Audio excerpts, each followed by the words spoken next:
В эфире совместный проект «Радио Крым Реалии» и Первого канала Украинского радио. Слушайте ток-шоу «Радио Крым Реалии» на средних волнах на частоте 549 АМ каждый будний день в 8:35 и в 13:10, а также на 105,9 FM круглосуточно. Крымчане имеют право знать. Что угрожает Эдему Бекирову под арестом в Крыму? Как ему добиться освобождения? Почему на полуострове не прекращаются задержания крымско-татарских активистов? И почему российские власти настолько строги к крымским узникам Кремля? Все это мы обсудим в ближайшие полчаса. Сегодня 11 февраля. В студии для вас работает Елена Римовская. Здравствуйте. Прямой эфир.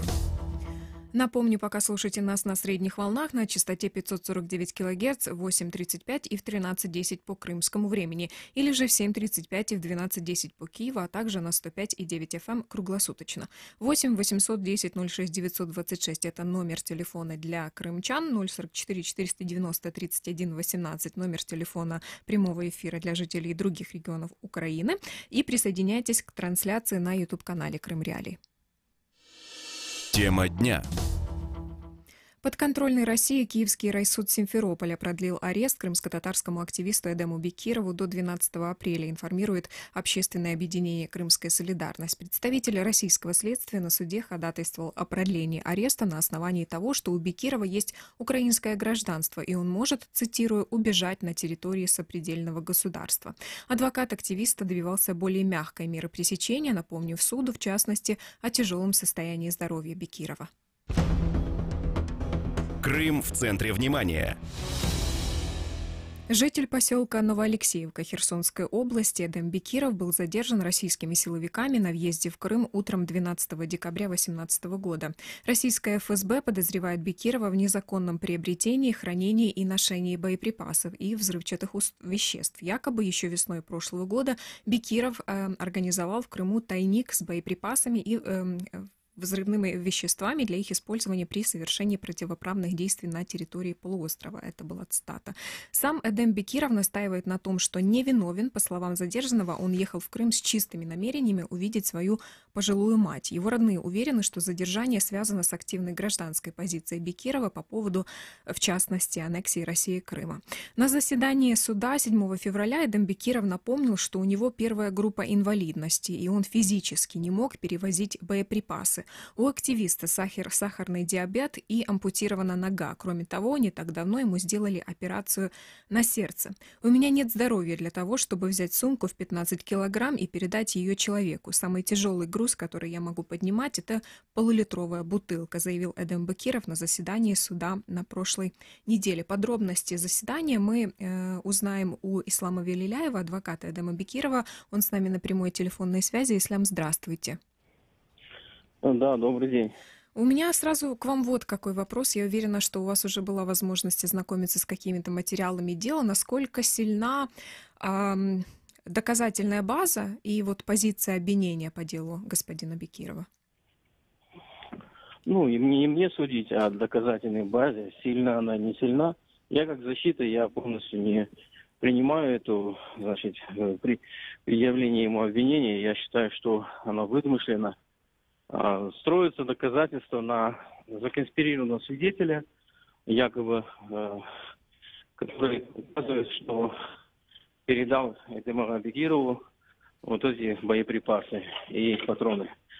Все на этом и строится. Который, значит, добровольно пошел, сдался и доставил все сведения, что ему эти боеприпасы передал именно мой подзащитный. Больше каких-либо доказательств в деле я, во всяком случае, пока не видел.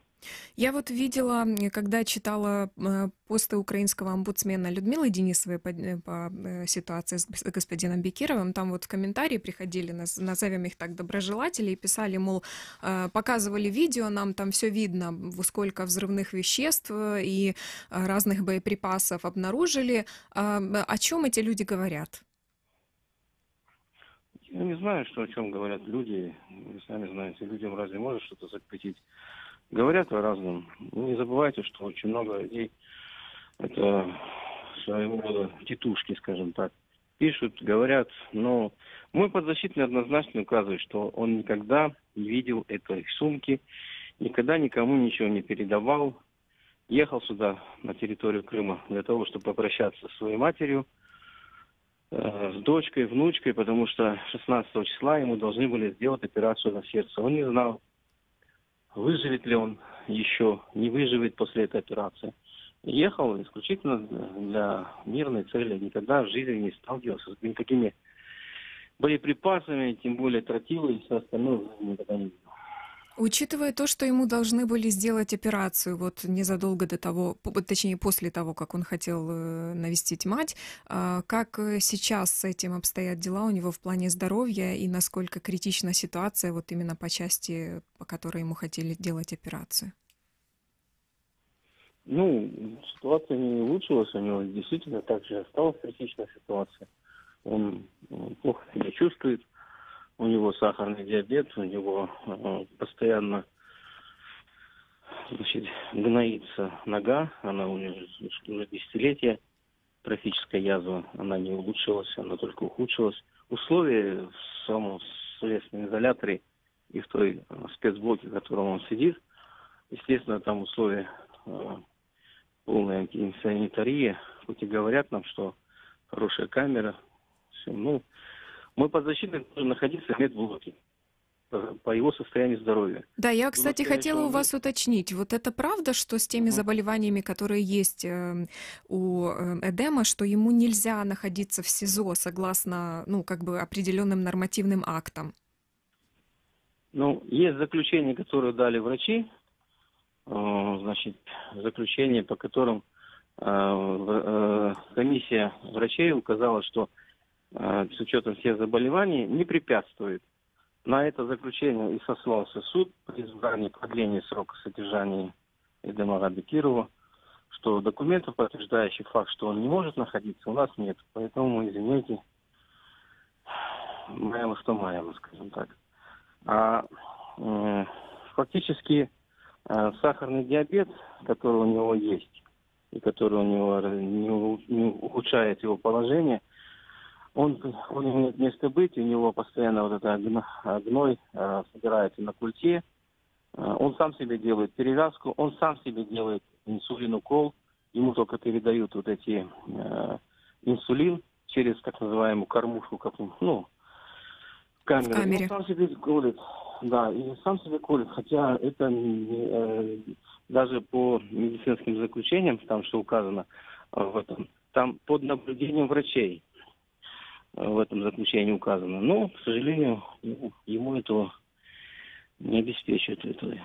Ислам, я вас попрошу оставаться с нами на линии, потому что у нас есть звонок. Я предлагаю послушать, что нам скажет или спросит слушатель, и продолжить беседу. Здравствуйте, кто вы, откуда? Ваш вопрос или реплика? Добрый день, это Александр из Москвы. И всем здравствуйте, кто слушает на 549 Крымляне. У меня вот такой вопрос к уважаемому спикеру. Вот скажите, пожалуйста, в какие еще международные структуры вы обращались и как там продвигается данное действие? И как помогает украинское правительство в данном деле? Ну вот с борьбой с нашими негодяями. Ну а вам, как всегда, спасибо и удачи. Спасибо за вопрос. С нами на прямой телефонной связи Ислам Велиляев, адвокат Эдема Бекирова. Сегодня обсуждаем его судьбу. Ислам, вы можете ответить что-то нашему слушателю? Ну, мы занимаемся этими вопросами. Сейчас, на данный момент, этим занимаются больше украинские юристы по обращению в европейские суды. Я конкретно занимаюсь именно здесь непосредственно, работаю по следствию, по обеспечению именно защиты здесь на месте. Европейскими, скажем, обращениями, делами всеми я этими делами не регулирую. Я думаю, что этим всем занимается непосредственно материковой части. Ну, у нас будет возможность еще сегодня уточнить, вот мы будем с правозащитниками тоже общаться. У меня к вам такой вопрос, учитывая результаты заседания на прошлой неделе, то есть продление ареста до середины апреля, какие сейчас краткосрочные цели защиты? Понятно, что долгосрочная цель — это освобождение, но вот на данном этапе какие ваши дальнейшие действия будут? Дело в том, что изначально нас защита, мы строили защиту на основании тех документов, которые имели у меня, например, у защиты, это по медицине. Я встречался с врачом, который изначально его обследовал, смотрел в 99-м году, в 2000 году, вернее, когда сама проблема у него возникла. И сейчас направление, которое необходимо будет нам строить по защите, это все-таки бить не на сахарный диабет. А сахарный диабет – это последствия у него, последствия заболевания, как мне потом разъяснил доктор Керимов, по-моему, Энвер Яковлевич. У него изначально был паралич спинного мозга, неврология. Вот туда необходимо было, и необходимо нам сейчас, как защите, смотреть и больше обращать внимание. Потому что впоследствии он давал заключения, эти заключения у меня сейчас есть. В 2000 году или 2001 году, там, не могу ошибиться по датам, он направлял его в Киев на институт травматологии, по-моему, там у него непосредственно и ампутировали. У него на основании вот этой заболевания, неврологии, не могу, я не врач, четко сказать это заболевание, у него началась атрофия правой конечности.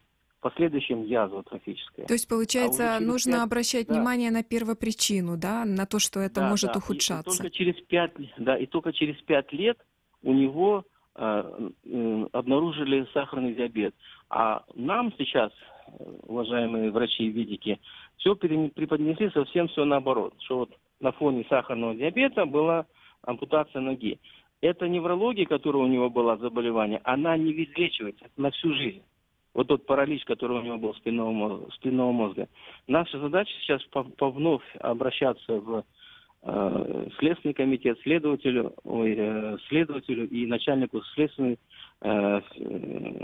медслужбы о повторном проведении освидетельствования его медицинском. И именно направление должно быть именно в этом, на первоисточник. Почему у него была проведена ампутация ноги. Да, я поняла. А первоисточник именно, что у него был именно паралич спинного мозга. В последующем у него этот паралич отпустил у него. А последствия этого паралича было именно атрофия ноги и загноение. И ему начали уже там 12 реампутаций было. Лишь только через 5 дней, вот как врач мне объяснил, и все документы есть по этому поводу. Лишь только через 5 лет у него выявили сахарный диабет, и он с этим сахарным диабетом живет сейчас. Да, я поняла. Спасибо большое за подробности, которые вы привели. Будем следить за этой ситуацией. С нами на прямой телефонной связи был адвокат Эдема Бекирова Ислам Велиляев. Мы обсуждаем сегодня его дальнейшую судьбу под арестом. Я напомню, что у Эдема Бекирова, в частности, инвалидность и ампутированная нога, но, тем не менее, это не помешало Российскому суду Крыма на прошлой неделе продлить ему арест до середины апреля. Вот по поводу состояния здоровья я предлагаю сейчас послушать, что на прошлой неделе рассказала дочь Эдема Бекирова Элеонора. Она заявила о том, что отцу не оказывают надлежащую медицинскую помощь. И вот по поводу сахарного диабета она обратила внимание на то, что он сам никогда ему не делали уколы инсулина, но в тюрьме, точнее в СИЗО, ему это начали делать, и какие опасности с этим связаны. Мой отец болеет на протяжении 18 лет. Он борется всегда за жизнь. У него был сначала инсульт спинного мозга, потом ампутация ноги. В 2009 году был сахарный диабет. В 2018 году ему сделали сложнейшую операцию на сердце. Он находится сейчас в ужасных условиях, в камере спецблока. Там ужасная антисанитария, очень маленькая камера. В первое время у него забрали костыли и протез. Ему не указывают медицинскую помощь, так как ему надо делать 3 раза перевязки, потому что открытая рана на ноге, она требует ежедневной перевязки 3 раза в день. Ему надо принимать 16 таблеток, которые жизненно важно необходимы. За месяц нахождения в СИЗО у него открылась еще одна гнойная рана, так как перевязывается он сам. Врач 1 раз приходил к нему в камеру не для оказания медицинской помощи, а просто поговорить. То, что они сейчас его подсадили на инсулин, это может привести к летальному исходу, так как инсулин ему нельзя колоть, потому что он влияет на сердце. Перед тем, как мы перейдем к общению с следующим нашим спикером, я обращу внимание на то, что вот украинский омбудсмен Людмила Денисова, она постоянно у себя в Фейсбуке постит апдейты по ситуации с делом господина Бекирова, и вот она обратила внимание на то, что российский омбудсмен Татьяна Москалькова ее заверила, якобы Бекиров обеспечен в камере СИЗО всем необходимым, и что его состояние здоровья якобы удовлетворительное. Вообще-то украинские и российские омбудсмены должны были встретиться в Москве в середине января.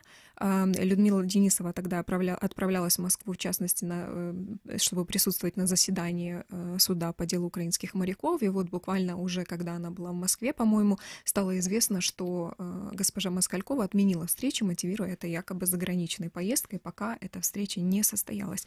С нами на прямой телефонной связи Искандер Бариев, член Меджлиса крымско-татарского народа и председатель Комитета защиты прав крымско-татарского народа. Искандер, здравствуйте.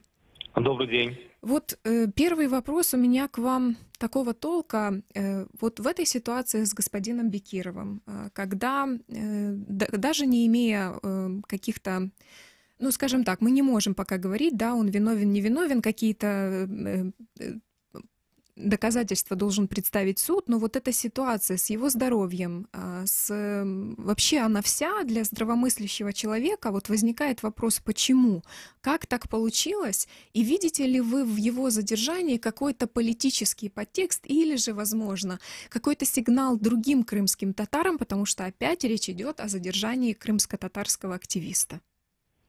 Однозначно я здесь вижу политический подтекст, потому что я неоднократно говорил о том, что Эдем Бекиров, он является человеком с большим опытом в национальном движении крымско-татарского народа. Он всегда был активен во всех ненасильственных акциях, которые проводились под эгидой Меджлиса крымско-татарского народа, когда активисты сами организовывали различные акции и мероприятия публичные. Ну и кроме того, я хочу подчеркнуть, что он является супругом члена Меджлиса крымско-татарского народа Гульнары Бекировой. И это определенные посылы для всего крымско-татарского народа. Даже несмотря на то, что у него действительно состояние здоровья, его состоянием здоровья необходимо постоянное медицинский осмотр постоянный и ухаживание. Я тут полностью еще хотел бы сказать о том, что полностью согласен с адвокатом, что здесь не только нужно уделять внимание на сахарный диабет, хотя то, что его подсадили, как выразилась его дочь, на инсулин, это говорит о том, что у него в настоящее время декомпенсированное состояние сахарного диабета, но нужно говорить в комплексе о всех заболеваниях. О первой причине это инсульт спинного мозга, в связи с чем у него ампутация нижней конечности правой. С другой стороны, у него проводилась операция на сердце. И декомпенсация сахарного диабета усугубляет состояние раны и состояние культи. И с другой стороны, также негативно влияет на сердечно-сосудистую систему, которая нуждается в плановой операции. Ему планировали делать операцию 16 декабря 2018 года. Поэтому вот таким образом мы видим тот цинизм, мы видим тот посыл для всех о том, что оккупационная власть не будет смотреть ни на состояние здоровья, ни на ситуацию в семье, ни на положение социальное тех или иных людей, а будет целенаправленно, системно продолжать проводить репрессии в отношении активистов, в отношении представителей коренного крымско-татарского народа. Я смотрела вашу пресс-конференцию на прошлой неделе и обратила внимание, в частности, на то, что вы отмечали, что на самом деле здоровье в СИЗО и в тюрьмах ухудшается не только у господина Бекирова, но и у других крымско-татарских активистов, задержанных ранее, и то, что некоторым из них не оказывается необходимая медицинская помощь. Вы видите в этом какой-то системный подход, что это какое-то вот такое выборочное отношение к крымским татарам от российских силовиков? Я хочу сказать, что вообще состояние в СИЗО то, что не оказывается своевременная помощь медицинская, и то, что находятся вообще все заключенные в СИЗО в Симферопольском в антисанитарных условиях, это однозначно, это факт. Но и что касается неоказания своевременной медицинской помощи, мы приводили примеры по 2018 году. Это и ситуация с Узииром Абдулаевым, это и ситуация с Казимом Аметом, это ситуация с Асаном Чепухом. Асан Чепух до того, как его арестовали, был достаточно, здоровым человеком, который мог свободно сам передвигаться, мог, соответственно, выполнять различные физические упражнения, движения и так далее. В настоящее время Асан Чепух перенес инсульт и нуждается в постоянной медицинской помощи.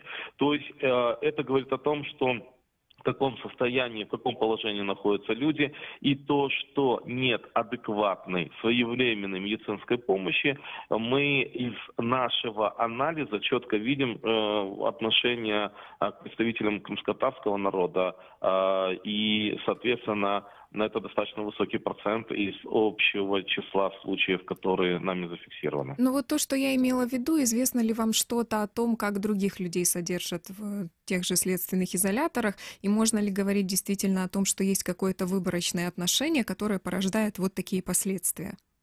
Ну, я бы разделил этот вопрос на два вопроса. Вот на первый вопрос я попытался ответить в том плане, что само антисанитарное, сами антисанитарные условия, которые есть в СИЗО, они касаются всех заключенных, и, скажем, и рецидивистов, и политических заключенных, и так далее. И это является результатом того, что люди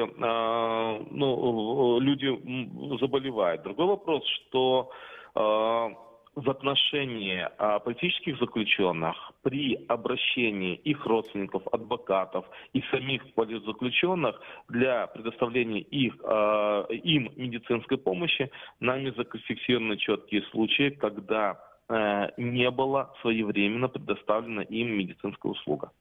Спасибо большое. Это был комментарий Искандера Бариева, члена Меджлиса крымско-татарского народа и председателя Комитета защиты прав крымско-татарского народа. Сегодня у нас тема эфира — это дальнейшая судьба крымско-татарского активиста Эдема Бекирова. В декабре он был задержан при въезде в Крым, и его обвиняют, российское ФСБ подозревает его в незаконном приобретении, хранении и ношении боеприпасов. Сам Бекиров это отрицает и обращает внимание, в частности, на очень тяжелое состояние здоровья. Мы об этом уже немного поговорили. Перед тем, как мы продолжим обсуждать эту историю, предлагаю сделать очень короткую паузу. Вечер. Лучшее время, чтобы узнать главные события дня. С понедельника по пятницу в 19:30. Крымский вечер на радио Крым Реалии. Вы слушаете радио Крым Реалии. С нами на прямой телефонной связи уже есть Александра Матвейчук, украинская правозащитница и руководитель Центра общественных свобод. Александра, здравствуйте. Доброго дня. Перед тем, как я вам задам вопрос, если вы не против, я хотела бы, чтобы мы послушали комментарий, который на прошлой неделе в эфире радио Крым Реалии дал Николай Полозов, российский адвокат, который координирует работу адвокатов по делу захваченных украинских моряков. Вот мой коллега спросил его, в частности, о том, что может повлиять вообще на их освобождение. И вот Николай Полозов, вот что он сказал, предлагаю послушать. Решение как о захвате, так и об освобождении лежит в политической плоскости. Соответственно, юридическая деятельность, она обуславливает основу для принятия политических решений. Вот как в деле тех же военнопленных моряков, их освобождение зависит только от одного человека, от Владимира Путина. И насколько будет четко сформирована политическая позиция Украины, политическая позиция партнеров Украины, стран Запада, насколько сильно будет артикулировано вот это давление, настолько быстро они окажутся на свободе. Обмен, как правило, правило, это такая внешняя форма реализации уже принятых политических решений и заключенных внешнеполитических сделок. То есть здесь концепция заключается в том, что необходимо сформировать такие условия, при которых удержание становится гораздо менее выгодным, чем освобождение. Это может быть обусловлено какими-то аспектами экономического, внешнеполитической договоренности, там, не знаю, по Северному потоку или по Сирии или почему-то еще. А это может быть обусловлено и обменом, потому что здесь в Украине есть граждане России, наемники, террористы, убийцы, которые были на востоке Украины, убивали украинцев, попались, значит, получили сроки. Они просятся домой, там минимум 22 человека, которые написали Путину прошение. Кремль не хочет их забирать. Может быть, в какой-то момент это сыграет какую-то свою роль, они скажут, ну окей, давайте мы меняем вот 24 моряка на этих, значит, наших граждан. Я не знаю, как это будет, но нам важно, чтобы было принято политическое решение. Это был комментарий российского адвоката Николая Полозова. С нами на прямой телефонной связи украинская правозащитница Александра Матвейчук. Александра, я понимаю, что, получается, мы немножко отошли от темы Эдема Бекирова, но я объясню, почему у меня возник вопрос. Вот в этой ситуации можно ли говорить, что вот все эти люди, которых украинские правозащитники, да и не только украинские правозащитники, называют узниками Кремля, их судьба в руках одного человека, Владимира Путина, и как в таком случае, потому что тогда ситуация выходит на специфический уровень, как в такой ситуации добиваться их освобождения? Ніколай Полозов сказав дуже правильно, але він не сказав нічого нового. Насправді теза, що рішення по всім політичним в'язням, так само і по новим 24 українських військовополонених моряків, приймає верхівка, Путін, можливо, під збірною назвою Путін можна розуміти ще найближче його оточення, від імені якого він артикулює. Це, очевидно, було всі ці роки по всім переговорним процесам, по всім дипломатичним битвам стосовно звільнення громадян України, яких незаконно Кремль утримує. І дійсно, спосіб впливу через право доволі обмежений, тому що якщо говорити про виконання Росії якихось норм, то якби вона їх дотримувалася, ці люди просто не мали бути заарештовані і посаджені. Тому лишається тиск дипломатичний, тиск економічний і різні способи підвищення цього тиску, щоб збільшити ціну утримання цих людей, щоб, як було вже сказано, їх було просто невигідно тримати. Я слышала, на прошлой неделе вы рассказывали о том, что вы обратились к российским правозащитникам за помощью по делу Эдема Бекирова. На что вы рассчитываете в этой ситуации? На те, що в Російській Федерації є якісь симулякри. Ну, це, знаєте, симулякри – це інституції, які ніби називаються отак, як ми собі уявляємо, мали би називатися, але роль цю виконують доволі двозначно. Наприклад, ми знаємо, що цих людей, політичних в'язнів, судять в судах, виходить на будівлі, висить табличка, суд, заходить людина в мантії, але ми ж розуміємо, що з судом, як з незалежною інституцією, це нічого спільного немає. Водночас якісь функції ці органи виконують.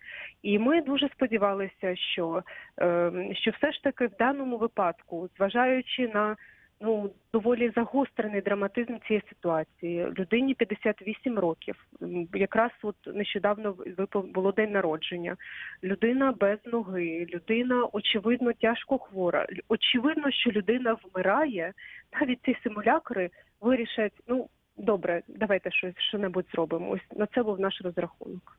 Ну вот в этой ситуации, просто я вспоминаю, как складывалась история с голодовкой Олега Сенцова, да, она обратила очень большое внимание мирового сообщества в том числе, но тем не менее, к сожалению, по крайней мере публично, российские власти остались пассивны к его истории, в конце концов Олег Сенцов прекратил голодовку. Есть ли какие-то предпосылки считать, что вот по делу Эдема Бекирова удастся добиться хотя бы того, чтобы ему оказали надлежащую медицинскую помощь и чтобы его нормально обследовали в медсанчасті? Ви помиляєтесь, що російська влада лишилася байдужа. У Сенцова тримали окремо, у нього був лікар, який дивився за кожним зміною його стану. Сенцова вивозили цивільну лікарню, що заборонено російським законодавством. Вони навіть на це пішли. Вони не просто лишилися байдужі, вони дуже боялися, щоб в результаті цього голодування з ним щось не сталося. І я не знаю, цей страх був на рівні начальника колонії, який подумав, о Боже, навіщо мені це все, чи на якомусь вищому рівні, але ми його прослідковували. І ось ця гарантія безпеки, ну, можна сказати, ілюзія безпеки, да? Ну, хто від чого убезпечений, вона була тільки завдяки цьому міжнародному розголосу. І тому я кажу, що ви помиляєтеся, тому що попри те, що дійсно Кремль не пішов показово на поступки, і для них Сенцов став таким от символом, що ми не здамо цей форпост, от все одно він відреагував. То есть давление очень важно. Я поняла ваше мнение. Спасибо огромное. Мы заканчиваем наш эфир. Говорили сегодня о судьбе Эдема Бекирова, задержанного в Крыму в конце прошлого года. С нами на прямой телефонной связи была украинская правозащитница Александра Матвейчук. Оставайтесь с радио Крым Реалии, и мы с вами встретимся завтра в это же время. До свидания.